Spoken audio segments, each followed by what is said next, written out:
Hey guys, it's Dr. Justin Marchegiani here. Today's video is going to be on how to heal a cracked tooth and hopefully, fingers crossed, avoid a root canal. And again, this is a near and dear topic to myself because I'm going through it right now. So I'm excited to walk everyone through it. Keep your fingers crossed for me here as well. All right, so I kind of wrote out a couple of bullet points I want you to follow when you're addressing a cracked tooth issue, right? So first off, you have to look at how did your tooth get cracked, right? Is this like a car accident thing? Did someone whack you where it's totally explainable and it's acute? That makes sense, right? Got it. Is it a poor nutrition thing where your bone and collagenous material are just getting weaker due to poor diet, poor absorption, poor nutrients? In my own history here, when I was 18 years old, I cracked my tooth chewing on a cough drop, and my diet back then was very poor. Since then, it's been amazing, but at 18, cracked up my molar, split it in half, and they cemented it, and that lasted for about 15, 16 years.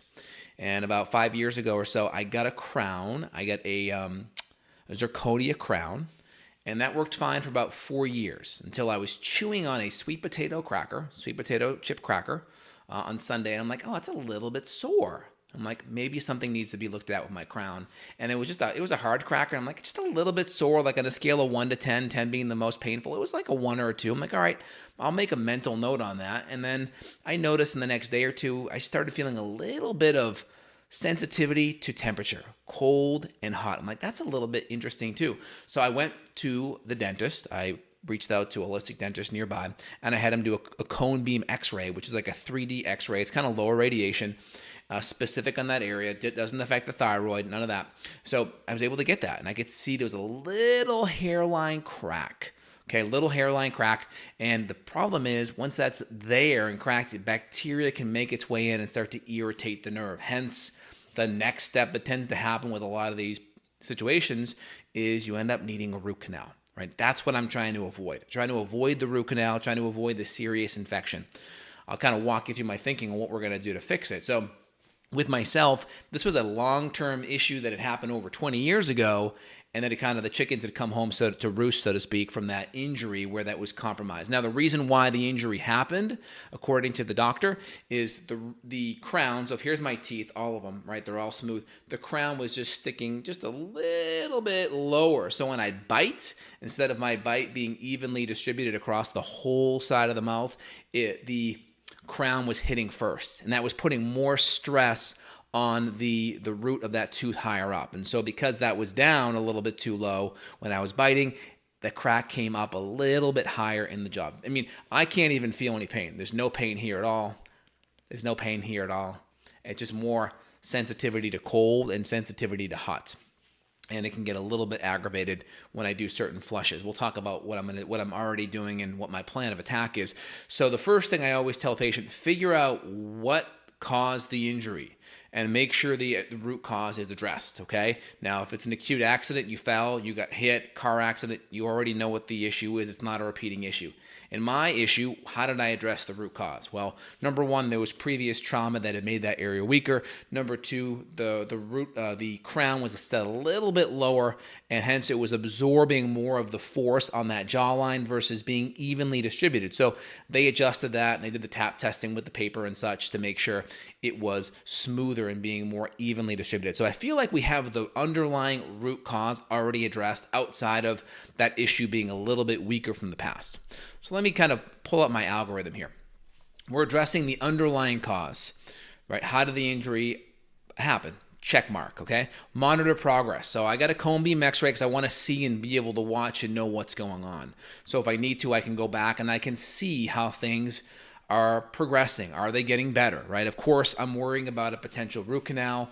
If my body cannot wall off that crack and deal with the infectious debris in that root canal, obviously that nerve is going to get inflamed and the pain will start to become more unbearable where I will need a root canal if that happens. I'm doing different strategies. We'll talk about it to hopefully hopefully not progress to that point. Now, patients ask me, should you get a root canal? Should you get an implant? My sentiments have always been implants because of the bacteria that can potentially be trapped in a root canal.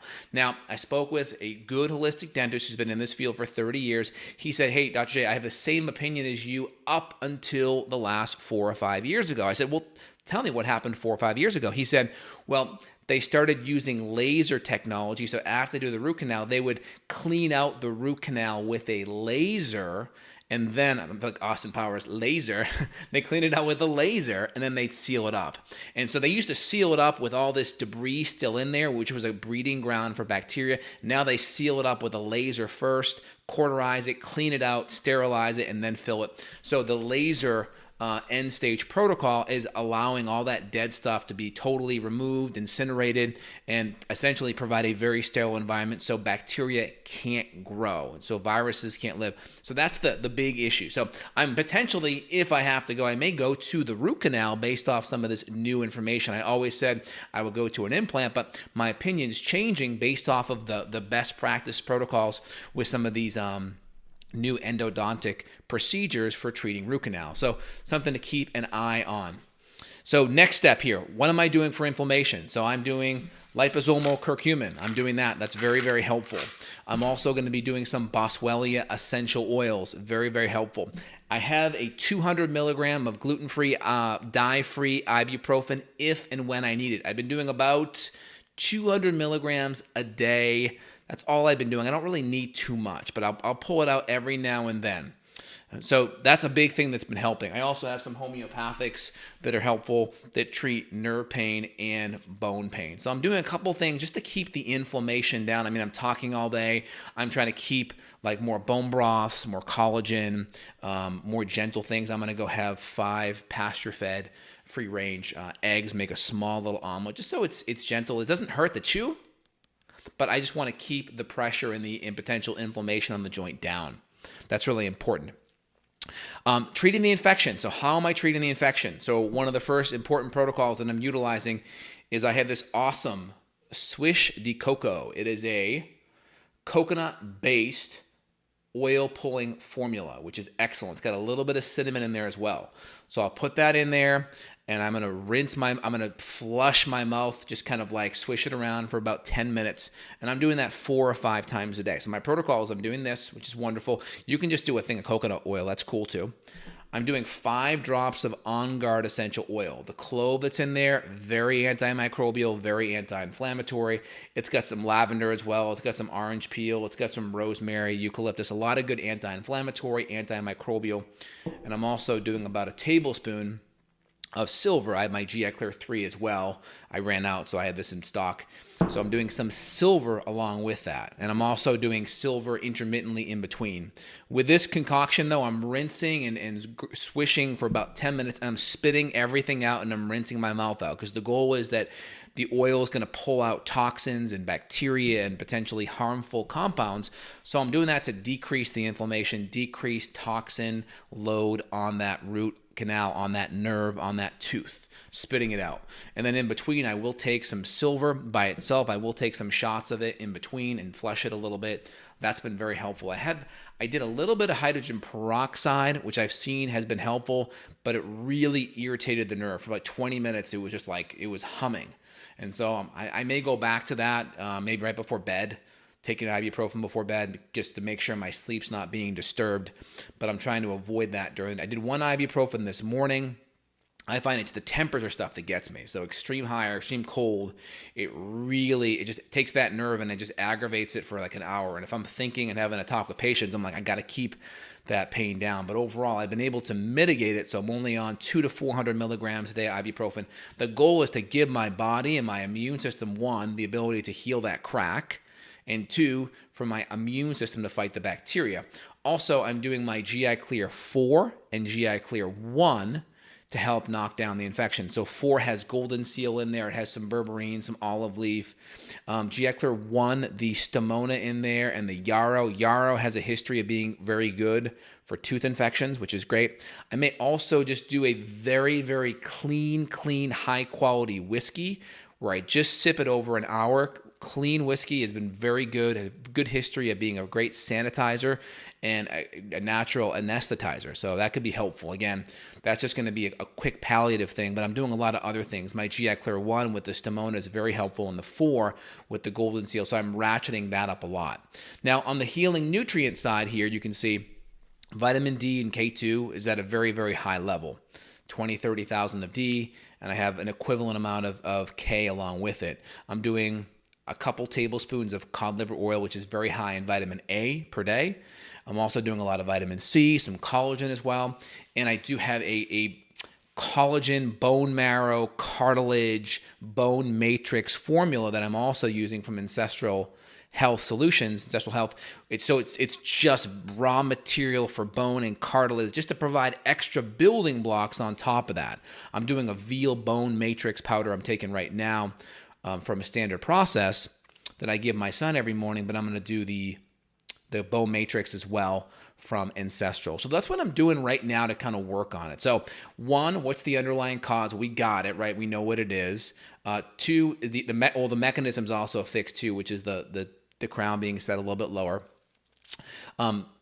2, we're monitoring progress. We have the cone beam. We're keeping an eye on. I'm going to go back in on Tuesday to keep an eye on it, trying to keep the inflammation down. The goal is that the pain does not get bad enough so my body has enough time to fight the infection. I knock down the inflammation. I knock down the infection as well, give my body a bump. We're treating the infection like I mentioned. We're treating the inflammation like I mentioned. And then we're providing good raw material and nutrients to work on giving the body the building blocks. Vitamin K2, very helpful at mobilizing calcium into the bone. Vitamin D helps with calcium absorption. Also, it's going to have a major effect on the immune system, which will be very helpful with dealing with the infection. And then, of course, vitamin A is an important fat-soluble vitamin. Doing lots of high-quality grass-fed butter as well, good egg yolks as well, easy-to-handle nutrition. Vitamin C is a really important building block with collagen, also doing my True Collagen and the Ancestral Health bone matrix, bone marrow, cartilage formula. So that's where I'm at right now, just giving you guys the update. Again, we'll see. Like, fingers crossed. I know it's a good protocol. I've read some books on it. Robbie Nagel has a good book on healing cavities and root canals. I've seen some of that in his work, just reading online, talking to other clinicians. I've seen this to be, because you're addressing all factors, okay? That's really the key. And the question is your body able to address the issue in short enough time before the pain increases where you have to do something else? So that's kind of where I'm at right now. I may also use my Juve light as well, kind of get my head right up against it like this, so some of the infrared and red light can potentially hit there deeper and help with the inflammation as well. So I just wanted to put that out to you guys. Not saying I'm going to be 100% successful, but keeping my fingers crossed. Appreciate it, and I will report back to y'all on how everything goes. And so just wanted to give you that information. If anyone else is dealing with it, hopefully gives you some good intel on what you can be doing to help improve your dental health in case this is an issue that comes your way. All right, again, this is Dr. J signing off. If you want to get more intel and work with someone like myself that practices what they preach, click down below. You can schedule a consult. Click the thumbs up button, the like button, and make sure you subscribe to get more great content coming your way. All right, guys. I'm going to end today's video without any questions. Hope you guys have a great day. You take care. Bye now.